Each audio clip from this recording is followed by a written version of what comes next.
যে নির্বাচন হবে, সেই নির্বাচনে কোন দল জনপ্রিয়তার ভিত্তিতে যদি সত্যিকার ভোট হয়, সেই ভোটে তারা বিজয়ী হবে। অথবা আগামীতে যে নির্বাচন হচ্ছে, সেই নির্বাচনে কি যারা ফ্যাসিস্ট হিসেবে ইতিমধ্যে আখ্যায়িত হয়েছে, আওয়ামী লীগ এবং তাদের দোসর জাতীয় পার্টি, তারা কি নির্বাচনে অংশগ্রহণ করতে পারবে? এসব নিয়ে আলোচনা হচ্ছে যে বিএনপি যেভাবে ইলেকশন চাচ্ছে, অর্থাৎ তারা এখন একেবারে সুনির্দিষ্ট তারিখ দিয়ে আগস্ট মাসের 2025 সনের আগস্ট মাসের 5 তারিখে তারা নির্বাচন চাচ্ছে। প্রথমে মির্জা ফখরুল সাহেব বলেছিলেন যে আগস্ট মাসের মধ্যে, জুলাই আগস্টের মধ্যে নির্বাচন সম্ভব। আর সালাউদ্দিন সাহেব তিনি একেবারে স্পষ্ট করে বলেছেন যে তারা আগস্ট মাসের 5 তারিখে নির্বাচন চান। এবং বিএনপির অভ্যন্তরে যে সকল কথাবার্তা হচ্ছে নিজেদের মধ্যে, একদম যাকে বলা শীর্ষ পর্যায়ে, সেখানে তারা দুটো বিষয় একেবারে জিদের মধ্যে নিয়েছেন। নিজেদের অস্তিত্বের জন্য যেটিকে তারা খুব গুরুত্বপূর্ণ মনে করছেন, এবং তারা মনে করছেন যে এটি যদি তারা ব্যর্থ হয় করতে, তাহলে রাজনৈতিক দল হিসেবে তাদের অস্তিত্ব থাকবে না। বিএনপি সেটি কি? সেটির প্রথমটা হলো যে জাতীয় নির্বাচনের আগে কোনো অবস্থাতেই স্থানীয় সরকারের নির্বাচন করতে দেয়া হবে না, যাবে না। এর জন্য দরকার হলে হরতাল হবে, অবরোধ হবে, আন্দোলন হবে, লড়াই হবে, সংগ্রাম হবে। এর কারণ হলো, যদি ইউনিয়ন পরিষদ নির্বাচন হয়ে যায়, উপজেলা হয়ে যায়, পৌরসভা হয়ে যায়, সিটি কর্পোরেশন নির্বাচনগুলো হয়ে যায়, সেক্ষেত্রে জনপ্রতিনিধি হিসেবে যাদেরকে পাওয়া যাবে, তারা এই সরকারের ক্ষমতার কে ফ্যাক্টর হিসেবে কাজ করবে। এবং সরকার ইচ্ছে করলে তাদেরকে বিএনপির বিরুদ্ধে ব্যবহার করতে পারবে, আওয়ামী লীগের বিরুদ্ধে ব্যবহার করতে পারবে। এবং এরশাদ সাহেব যেভাবে উপজেলা পরিষদ চালু করে পুরো সংসদকে ঠুনকো বানিয়ে দিয়েছিলেন, এবং উপজেলা চেয়ারম্যানদেরকে এতটা শক্তিশালী করেছিলেন স্থানীয় সরকার শক্তিশালীকরণের মাধ্যমে, যে ওসি টিউনো সাহেবরা সবাই উপজেলা চেয়ারম্যানদের পিছনে জিহুজুর করত। এবং এরশাদ জামানাতে প্রথম কয়েক বছর একেবারে 88 সন পর্যন্ত এমপিদের কোনো পাত্তা ছিল না। সেখানে উপজেলা চেয়ারম্যান যারা হতেন তারাই শক্তিশালী ছিলেন। এবং এটা এরশাদকে তার রাজনৈতিক যে সফলতা, এই সফলতার একটা মাইল ফলক বলা যেতে পারে তার এই উপজেলা পরিষদ। তো কাজেই এখন সরকার যখন প্রথমে এসেই সব স্থানীয় সরকারের নির্বাচনগুলো বন্ধ করেছেন, বাতিল করেছেন, আর খুব দ্রুত যখন এই নির্বাচনগুলো দিতে চাচ্ছে, এবং ইতিমধ্যে আপনারা যারা জানেন যে উপজেলা পরিষদ চেয়ারম্যানদের সংগঠন হয়েছে, ভাইস চেয়ারম্যানদের সংগঠন হয়েছে, পৌর মেয়রদের সংগঠন হয়েছে, কাউন্সিলরদের সংগঠন হয়েছে, এবং এরা দলে দলে বিভিন্ন গোয়েন্দা সংস্থা থেকে শুরু করে ছাত্র প্রতিনিধি, তাদের সবার সঙ্গে নিয়মিত যোগাযোগ করছে, এবং তারা যে কোনো মূল্যে সরকারের সঙ্গে কোঅপারেশন করতে রাজি। এদের একটা বিরাট অংশ আওয়ামী লীগের, বিএনপিরও কিছু আছে, তবে আওয়ামী লীগের সংখ্যা বেশি। তাদের প্রায় সবারই অর্থ আছে, টাকা আছে, জনসমর্থন আছে, এবং তাদেরকে যদি এই সরকার প্রোটোকল দিয়ে আবার নির্বাচন নিয়ে যে যুদ্ধ, সেই যুদ্ধে অবতীর্ণ করিয়ে ক্ষমতার চেয়ারে বসিয়ে দেয়, এবং তাদের মধ্যে যদি 50%ও পাশ করে আসে এবং বাকি 50% যদি বিএনপি জামাতের হয়, তবুও পুরো ইউনিটের উপর সরকারি কর্তৃত্ব থাকবে। কারণ হলো, এখনকার স্থানীয় সরকারের যে কাঠামো আছে, সেখানে মন্ত্রণালয়ের একছত্র আধিপত্য। কাজেই মন্ত্রীকে খুশি করার জন্য এবং মন্ত্রণালয় থেকে বরাদ্দ পাওয়ার জন্য তারা সরকারের লাঠিয়াল বাহিনী হিসেবে সব কাজ করবে। তো বিএনপি তো এই জিনিসগুলো বুঝতে পারে, এটা বোঝার জন্য খুব বেশি জ্ঞানের দরকার নেই, এবং এই কারণেই তারা চাচ্ছে যে জাতীয় নির্বাচনের আগে স্থানীয় সরকার নির্বাচন সম্ভব নয়, করতে দেওয়া হবে না। দ্বিতীয়ত, তারা আগস্ট মাসের কথা বললেও ডিসেম্বর 2025 সনের মধ্যে যে কোনো মূল্যে তারা নির্বাচন আদায় করে নেওয়ার জন্য বদ্ধপরিকর। এবং তারা মনে করে যে তারা যদি এই কাজটি করতে না পারে, তাহলে শেখ হাসিনার জামানাতে তারা যেভাবে প্রতারিত হয়েছে, তারা যেভাবে ব্যর্থ হয়েছে, 2026 সনে বিএনপির রাজনৈতিক অঙ্গনে কোনো কর্তৃত্ব থাকবে না, এবং পুরো রাজনৈতিক কর্তৃত্বটি তখন যারা এখন সরকার পরিচালনা করছেন তাদের দয়া মায়ার উপর নির্ভর করবে। তারা যাকে চাইবে তারাই বিরোধী দল হবে, তারা যাকে চাইবে তারাই সরকার গঠন করবে, সেটা ছাত্র প্রতিনিধি হোক, জামাত হোক বা আওয়ামী লীগ হোক। তো এরকম একটা জটিল পরিবেশ এবং পরিস্থিতি চলছে। পর্দার আড়ালে অনেক খেলাধুলা হচ্ছে। আওয়ামী লীগের দেশি বিদেশি যারা নেতা রয়েছেন তাদের সঙ্গে অনেকের যোগাযোগ হচ্ছে, আবার রাজনৈতিক দলগুলো নিজেরা যোগাযোগ করছে, সরকারের বিভিন্ন এজেন্সির সঙ্গেও কিন্তু বিভিন্ন যোগাযোগ হচ্ছে।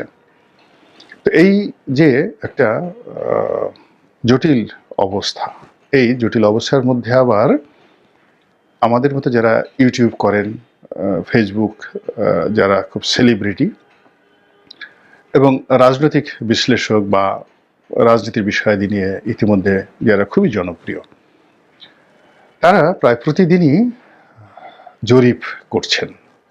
কেউ হয়তো জামাতের পক্ষে জরিপ করছেন, সেখানে দেখা গেল জামাত খুবই জনপ্রিয় এবং এই সেক্টরে সবচেয়ে দুর্বলতম অবস্থানে এখন আছে বিএনপি।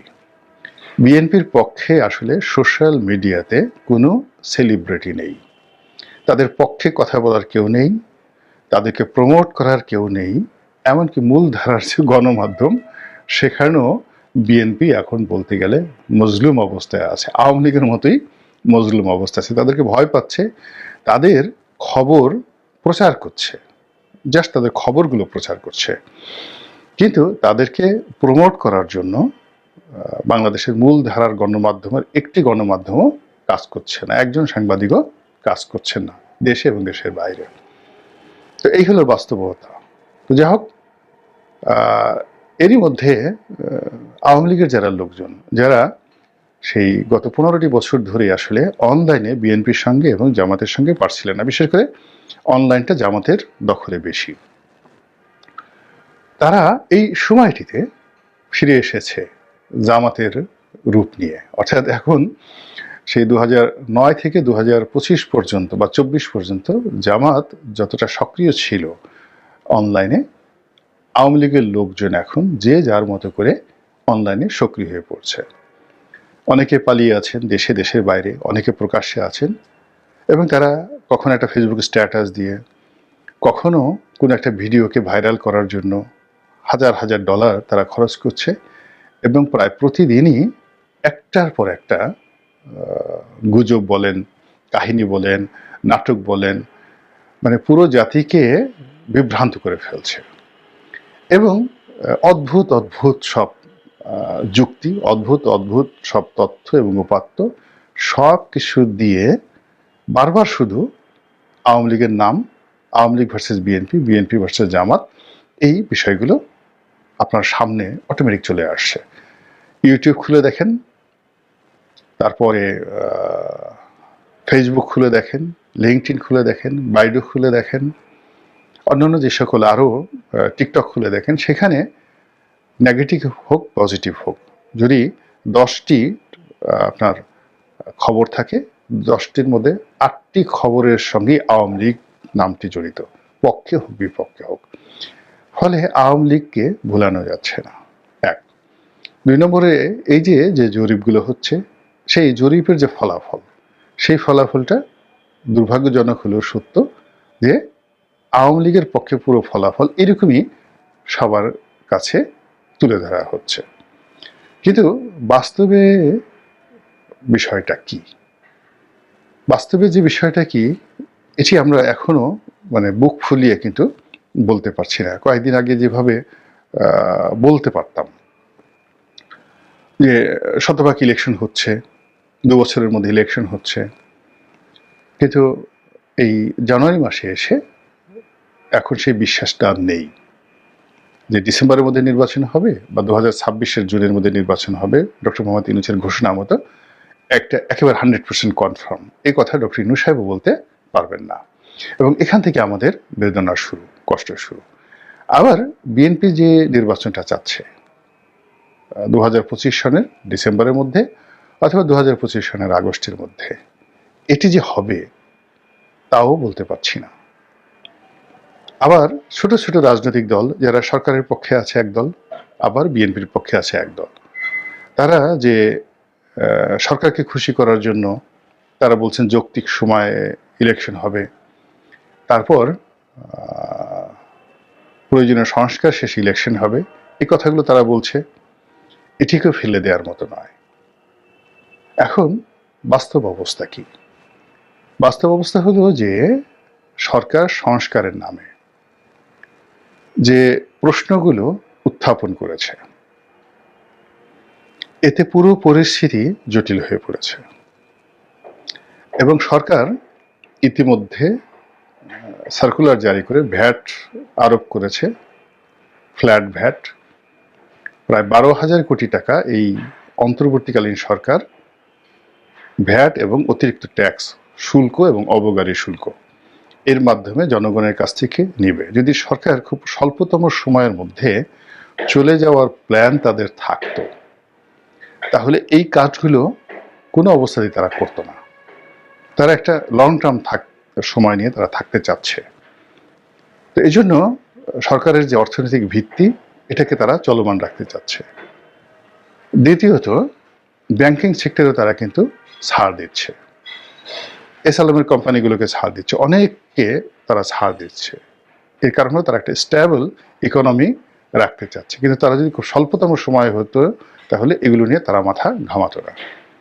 3 নম্বর হলো যে সবচেয়ে জনপ্রিয় দল বিএনপি। তো বিএনপির দুষ্ট লোকদেরকে তারা অবাধ লাইসেন্স দিয়ে দিয়েছে অপকর্ম করার জন্য। এরপর সন্ত্রাসীদেরকে তারা বলতে গেলে জামাই আদর করছে। সন্ত্রাসীদের বিরুদ্ধে কোনো ব্যবস্থা নিচ্ছে না। এবং আপনাকে একটা ছোট উদাহরণ দিই, যেমন গত শুক্রবার আমি নামাজ পড়ে আসতেছিলাম, ধানমন্ডি 1 নম্বর সড়ক দিয়ে ঢাকা কলেজের দিকে আমি যাচ্ছিলাম। তো 1 নম্বর রাস্তাটা যেখানে শেষ হয়, ওর মোড়েই একটা পুলিশ বক্স আছে, আর ওই পুলিশ বক্সের ঠিক উল্টো দিকে হলো আড়ংয়ের একটা বিশাল শোরুম আছে এবং ওই জায়গাটা প্রচন্ড ব্যস্ত। রিক্সা দ্বারা সবসময় 24 আওয়ার্সের মধ্যে বেশিরভাগ সময় ব্যস্ত থাকে। তো এইরকম ব্যস্ত জায়গাতে আমি দেখলাম যে পুলিশ বক্সটা খুব সুন্দর করে তৈরি করা হয়েছে। ওটির যে সদর দরজা, ওটি বন্ধ, আর পেছনের দরজা সেটিও বন্ধ, এবং ভিতরে বেশ কয়েকজন পুলিশ বসে খোশ গল্প করছে। আর রাস্তার উল্টো দিকে, যেটি ধানমন্ডির মতো জায়গাতে, এবং তাও আবার 1 নম্বর সড়কে, কল্পনাই করা যায় না, 10 থেকে 12 জন কিশোর গ্যাং ধারালো চাকু কোমরে তাদের গুজা ছিল, সেইগুলো বের করে কাকে যেন দাবলাচ্ছে। আর আশেপাশের লোক প্রাণ ভয়ে চিৎকার করে দৌড়ে পালাচ্ছে, কেউ একটা টু শব্দ করছে না। আর ওই যে ঘটনাগুলো ঘটছে, তার থেকে জাস্ট রাস্তার উল্টো দিকে 30 ফিট দূরে বা 40 ফিট দূরে পুলিশ বক্স। পুলিশ সেদিকে কোনো খেয়াল করছে না। তো বুঝেন যে আইন শৃঙ্খলাটা কোন পর্যায়ে আছে। একজন অভিযোগ করে বলছিলেন যে তার দোকানটা লুট হয়ে গেল, বিরাট একটা দোকান, ধানমন্ডি 2 নম্বর সড়কে সিটি কলেজের সামনে একটা খুব বড় ফার্মেসি, ওষুধের দোকান। তো তিনি অসহায়ের মতো চিৎকার করে বিভিন্ন মানুষের কাছে সহযোগিতা চাইতে গেলেন দোকানের মালিক। নতুন ভোর আসে, সময় একমাত্র এই বান্দা কয়ে গেছিল, আমরা মানুষ বাংলাদেশকে